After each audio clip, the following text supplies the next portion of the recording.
Om Swastiastu. Perkenalkan, nama saya Ketut Safitri Dewi dengan NIM 2411031277, kelas J semester 3. Jadi di sini saya akan menyampaikan ulasan pendekatan pembelajaran mendalam tentang deep learning. Jadi, pendekatan pembelajaran mendalam deep learning ini merupakan pendekatan pembelajaran yang berorientasikan pada pemahaman, konsep secara utuh, dan bermakna.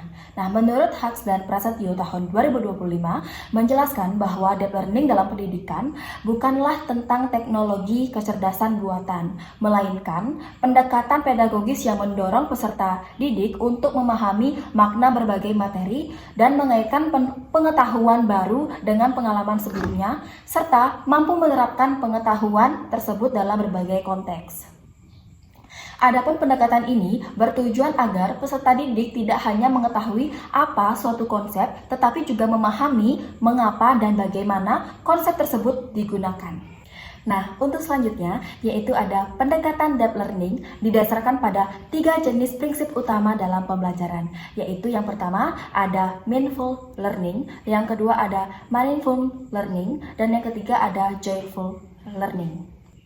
Di mana meaningful learning merupakan prinsip pembelajaran yang menekankan kesadaran penuh peserta didik dalam proses belajar. Nah, jadi di sini peserta didik didorong untuk memahami apa yang mereka pelajari dan mengapa hal tersebut penting dan bagaimana pengetahuan tersebut dapat digunakan.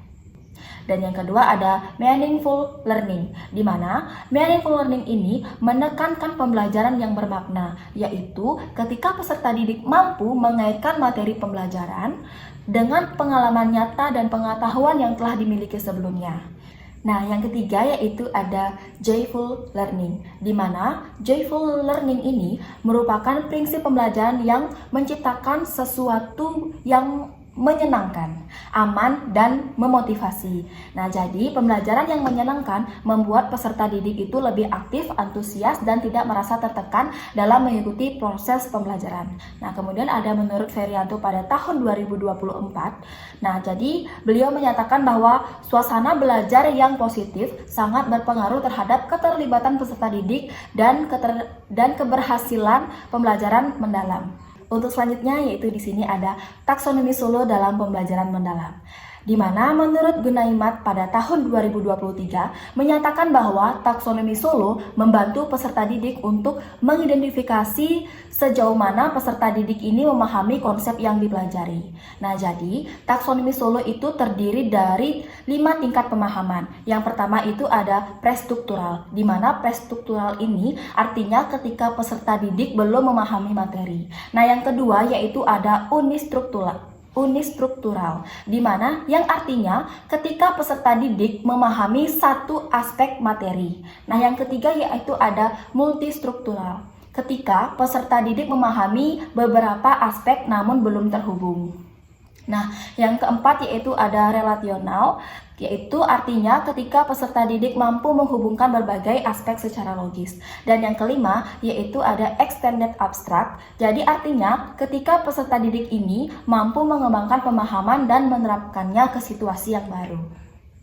Kemudian ada menurut Dong pada tahun 2022 menjelaskan bahwa taksonomi Solo sangat relevan dengan pendekatan deep learning karena keduanya ini sama-sama menekankan kualitas dan kedalaman pemahaman, bukan hanya sekedar kualitas informasi yang diingat. Jadi, oleh karena itu, taksonomi Solo ini dapat digunakan sebagai alat evaluasi untuk mengukur keberhasilan penerapan pembelajaran mendalam. Nah, selain itu juga ada kelebihan pendekatan pembelajaran mendalam dan kekurangan pendekatan pembelajaran mendalam. Nah, yang pertama, di sini saya akan menjelaskan terlebih dahulu kelebihan pendekatan pembelajaran mendalam, yaitu pendekatan pembelajaran mendalam membantu peserta didik untuk lebih memahami secara lebih bermakna dan tidak sekedar menghafal saja. Jadi, pendekatan ini juga mendorong perkembangannya kemampuan berpikir kritis dan reflektif serta meningkatkan motivasi belajar karena proses pembelajaran dibuat lebih sadar, bermakna, dan menyenangkan.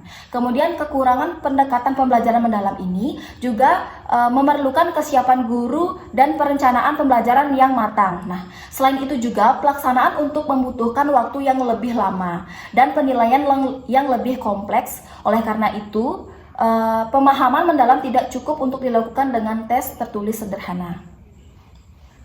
Baik, mungkin itu saja yang bisa saya sampaikan mengenai ulasan pendekatan pembelajaran mendalam tentang deep learning. Apabila ada kesalahan kata, saya mohon maaf. Saya Ketut Savitri Dewi mengucapkan terima kasih dan saya tutup dengan Parama Santi.